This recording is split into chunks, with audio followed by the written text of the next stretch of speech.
CNN segment on the anniversary of Yitzhak Rabin's assassination. War rages again in the most contested land on earth. I've been thinking. You know what? Let's talk about Yitzhak Rabin. We should. Important. Some people consider him to be a person that legitimately was motivated by a person who was legitimately motivated by like Palestinian emancipation. It's not the case at all. I think that there are there are more serious assessments. Let's hear what they were going to say about the peacemakers and what history can teach us. Exactly 28 years ago today. No, Yitzhak Rabin is not the original Dan Crenshaw. That's the other guy, Dayan. I think was it Moshe Dayan, the one with the fucking eye patch. Hey, the Israeli Prime Minister. That's like that should clue you in, dude. Like that should clue you in. That's like just evil guy. Okay, straight up. Yeah, Moshe Dayan, evil guy, evil. You can't. It's an eye patch guy. Automatically, I'm like, well, wait a minute. Hold on. What's going on there? Are you a pirate? What's happening? Yitzhak Rabin was assassinated by an extremist Jewish militant, Yigal Amir, who opposed his efforts to make peace with the Palestinians under the Oslo Accords. Rabin had been a war hero. Just before his murder, he declared, "I have always believed most of the people want peace and are ready to take a risk for it." So did the hope die with him? I wanted to remember his loss and what might have been, and the extremists who opposed him. Yeah, so one thing to mention here is that I actually tweeted about this earlier today. So Yitzhak Rabin was not a good guy, okay? He was certainly, in that time and place, the most tolerant, but it's important to recognize that he wasn't necessarily like a peace-loving hippie. When you say like, oh, he's a veteran, you have to understand like a veteran of what, right? He was a veteran, just like many at the time in the Israeli Knesset and Israeli politics were and still are, but he was not necessarily kind or tolerant to Palestinians. He also said that time and time again, whether because it was a political consideration, that he was trying to like tone his temperament to adjust it to an Israeli to an Israeli audience to make it better and more sellable, but he did mention time and time again that this was supposed to be a state. This was not a real state. Like the statehood offerings that Yitzhak Rabin made were not full. Like they were not real states. 28 years ago, Prime Minister Yitzhak Rabin was assassinated for pushing for a solution. While lots of us in Israel are stuck with the numbing nostalgia of what if, it's crucial to acknowledge two elements which are responsible and still with us: Hamas and Netanyahu and the settler right. Those lumping in Hamas with Palestinian struggle for self-determination forget or cynically gloss over Hamas blew up buses with women and children in an effort to thwart any chance of normalcy to stop Oslo in its tracks. This part is true. However, I think that it leaves a little bit of information out of this. I think this person is great. Like, I mean, this is a Haaretz writer. I think I don't think he's like a bad person in general, but I do think that it leaves out a little bit of information here. Because I said, while this is correct, Israel's policy of neutering any Palestinian leader foolish enough to negotiate with it also played a role in Hamas gaining momentum in this time frame. The exact same issues with the PA now was happening to a conciliatory Arafat who got nothing and was stalled, right? I will admit, while this thread says Rabin wanted a full state, something he said he didn't want, possibly for political reasons, but everyone that came after him was significantly worse. They killed the guy, and then they voted for those who called for his killing. This is something that you have to always remember. This excerpt from our documentary, God's Warriors. At a ceremony at the White House in 1993, two mortal enemies, Israeli Prime Minister Yitzhak Rabin and the chairman of the Palestine Liberation Organization, Yasser Arafat, signed a peace treaty. The deal included withdrawal from part of what Israel captured in the Six-Day War. It was a historic step towards an independent Palestinian state. I mean, that's a little bit of a cap there, I think. Enough of blood and tears. Enough. Yaakov Barnea, the secular Israeli who helped capture East Jerusalem in 1967, was hopeful. I had a tremendous appreciation for those who made it happen, and for Rabin's courage in going this way. But Hanan Porat, who also fought in the Six-Day War, opposed the creation of a Palestinian state. If you think we are messianic with our beliefs, then what they think, those who believe in peace with the Palestinians, is pure mysticism. To God's Jewish warriors, turning land over to the Palestinians would just bring more blood and more tears. Rabin is going with the Palestinians against Israel because he is blind. It was especially difficult to accept because Rabin had been a military hero since Israel's creation. And yet, he was willing to make peace with the Palestinians. Religious historian... I think Rabin understood that. I think Rabin understood something that many have chosen to completely disregard because of their supremacist points of view, which was, in order to have long-lasting peace, doesn't matter, you have to, even if you don't personally care about the plight of Palestinians, you have to deal with them, okay? And it's true. It's fucking true. Yes, Rabin is the dude who said, break the children's bones, when I think he was he the defense minister at the time? Yes, during the first Intifada.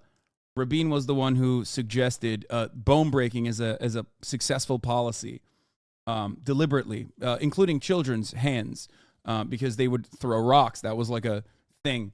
That was a form of resistance against the occupation at the time. And bone breaking was supposed to, like, basically stop children from being able to throw rocks. So it wasn't just deterrence. It was like there was a humiliation factor into it, because it's always about cruelty. It's always about humiliation and subjugation. So he just didn't want to integrate the West Bank and Gaza into Israel so that Israel remains a Jewish majority state. That's one aspect of this as well. But of course, a non-starter. It was always a non-starter that, like, there would be a right to return, which was a big fucking point of contention. Remember, like, if you believe in the Palestinian plight, if you understand that they're human beings, and you see millions of them in permanent refugee status that have been, like, shut out of their homes, shut out of their villages, shut out of their way of existence, that are now stuck in limbo, multi-generational limbo, okay? You realize, like, this is a honest and totally just demand to make, okay? But the demand was, it always fell flat. There was no interest in this, right? There was no interest in this whatsoever. So while I will say, like, Ehud Barak and also Benjamin Netanyahu, of course, were never really interested in genuinely dealing with the PLO and giving Palestinians anything, and simply use it as a stalling tactic to basically continue building settlements and expanding into the West Bank and walling up the West Bank on top of that in an effort to just starve out all the Palestinians that you partitioned into, like a non-contiguous contiguous state, even though it's technically their own fucking land and their own state. It was like Rabin, at the very least, made an earnest effort in comparison to those that came after him, despite the fact that it was not one born out of the understanding that a Palestinian is a human being, but instead one that a group of individuals that have to be dealt with in a more conciliatory manner in an effort to stop terrorism and in an effort to stop a single state solution dead in its tracks. Because a single state solution was the big fear that all Israelis had, all Israelis in the Knesset had, all Israeli politicians have had. Why? Because, and this is their own admission, this would pose a demographic nightmare. Why would this be a demographic nightmare? Of course, well, because all of a sudden you would have so many Palestinians that are voting. We simply cannot give them the rights and the responsibility of being a part of our civil society. They have always been and always will be afraid of a potential Arab majority. Now, if you too are also Islamophobic, then yes, you also agree with that. You're like, yeah, no, that makes sense. That makes sense. Totally. But it's disgusting and gross. All right. Bruce Lawrence. All of the people whom we describe as fundamentalists have rhetoric which talks about good and evil, but the greatest evil is the Jew who's compromised. And so Rabin becomes a symbol of the real enemy. Yigal Amir decided that, in his words, he had to save the nation. I just put him in the same basket in which I put the suicide bomber of Hamas, which means a fanatic religious person who does his act for political purposes. Noah Rothman, Rabin's granddaughter, was a teenager at the time. Did he express concerns? Were you concerned about his safety from within Israel? No, we were never concerned. The feeling was that my grandfather was very much loved among the Israelis. Except that's crazy. They were calling for his assassination. And they were calling for his assassination before they assassinated him. And also, the people who were calling for his assassination, Benjamin Netanyahu, for example, would have most likely defeated him anyway in the upcoming elections. So that's important to understand. Why is that important to understand? Because for, as an apartheid state, there is still a semblance of like a political process that you could, I guess, understand as democracy if you just assume that those who are subjects of the apartheid state do not matter, right? And the people internally in the occupation, like their perspective was very clear. It was one that did not want to deal with the Arabs at all.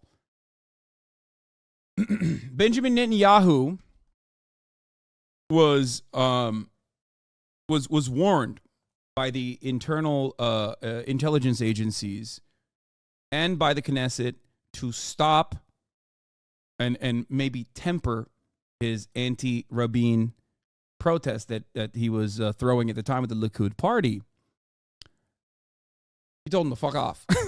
And in those protests, they were burning Yitzhak Rabin. They portrayed him as a Nazi. Okay?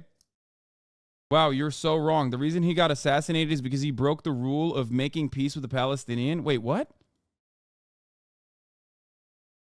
What do you mean? How am I so wrong? You basically admitted what I just said. You repeated what I just said. What? I don't understand. They loved him. But protests against Rabin's peace deal were often laced with hate. A few rabbis even invoked a medieval Jewish death curse. It affected somebody like Yigal Amir.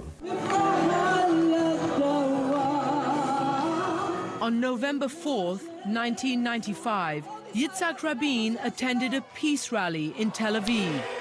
Some 100,000 supporters were there, singing Shir HaShalom, Song of Peace. This part is important. Like, there were a lot of Rabin supporters, and I would say that there has never been I don't think there's ever been that level of mass mobilization and mass momentum that even has been interested in like a normalizing relations with the Arabs in the region, or with Palestinians in general since then.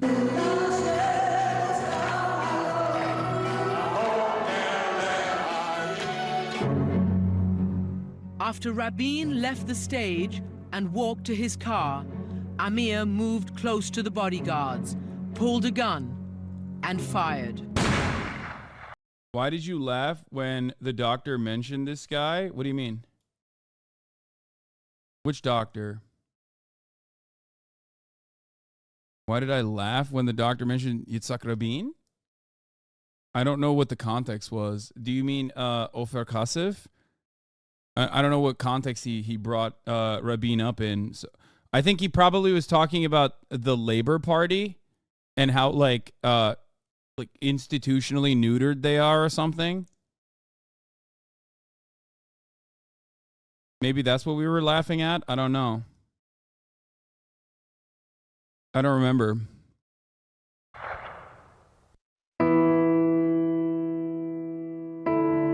Many believe the peace process died that night as well. The tragedy. Oh, he was talking about right-winger Zoomers who... Yeah, people... Like, Zoomers think fucking Rabin was assassinated by an Arab. Like a Palestinian. That's what I was probably laughing at. The fact that, it is so unimaginable from an outsider's perspective to have, like, that level of hatred for someone who was trying to deal with the Palestinians, that, like, it's always, like, everything is attributed to the enemy in Israel, right? Like, it's like, oh, Rabin was assassinated. It could not have been... If you're from the outside looking in and you're not fully aware of Israeli history, of course you would lead to that that assumption, like, where, obviously, why the fuck would it be, like, clearly they're not Israeli. Everyone is educated on Rabin here. Yeah. I'm saying, Dr. Ofer Kasif was saying that, I think right-wing Zoomers, like a younger generation of, like, right-wing people outside of Israel, think that, like, Rabin was assassinated by Arabs. Besides our personal tragedy is that he was stopped in the middle of the way, and we can never know how the end of the path would have been. Yigal Amir was sentenced to life in prison. Piece of shit. Carmi Gilon, chief of Shin Bet, was forced to resign over his agency's failure to protect their prime minister. And 7 months later, in May of 1996, Rabin's widow, Leah, joined me for our CNN election coverage in Israel, where Likud's Benjamin Netanyahu was making his first run for prime minister, trying to Dude, I'm not... Literally just the most, like... Oh my God, the most Hitlerian motherfucker, dude. His image. The amount of... The more you read about Benjamin Netanyahu, the more you develop this, like, just anger inside of you. He is... God, think about it, dude. Think about it this way. Like, let's be real. I don't think a lot of Israelis are very careful or considerate about Palestinian people. You know, you can't really do that and also live in an apartheid state, right? You would probably, if you had a moral consideration, you'd probably fight back against your country doing these sorts of things, right? And even then, they're like, we fucking hate this guy. Think about that. Seat Rabin's successor, fellow peacemaker and labor leader Shimon Peres. Of course, if Labor doesn't win today, then his loss was in vain, and then his loss was a triumph. Yeah, we showed you the video where Netanyahu literally said immediately after Rabin's assassination, he said, "I hate that he was killed because I could never defeat him now when I was supposed to." To the murderer and to those who sent him, because he wasn't there a free agent on his own. He was sent by someone. He was incited by many people in this country. So it will be their triumph, and I don't want to see that happening. And I see that, and if we win, yes, then at least we can say this murder wasn't totally in vain. Your husband's successor, Mr. Perez, has... Who's responsible for more instability and death, Kissinger or Netanyahu? Oh, Kissinger. Come on. That's not even no. Henry Kissinger. Yes. Like, that's not even a thing. Has accused his opponent of inciting fear again, of playing on the fears of people during this election. If Mr. Netanyahu wins this election, can you support him and his policies? Will you do so? Mr. Netanyahu? Yeah. Never. Would you be able to work with him? How do you think it'll... With Mr. Netanyahu? You must be joking. Of course not. I never will work with him, and I never will support him. The late Leah Rabin. Anyway, so good way to understand this a little bit.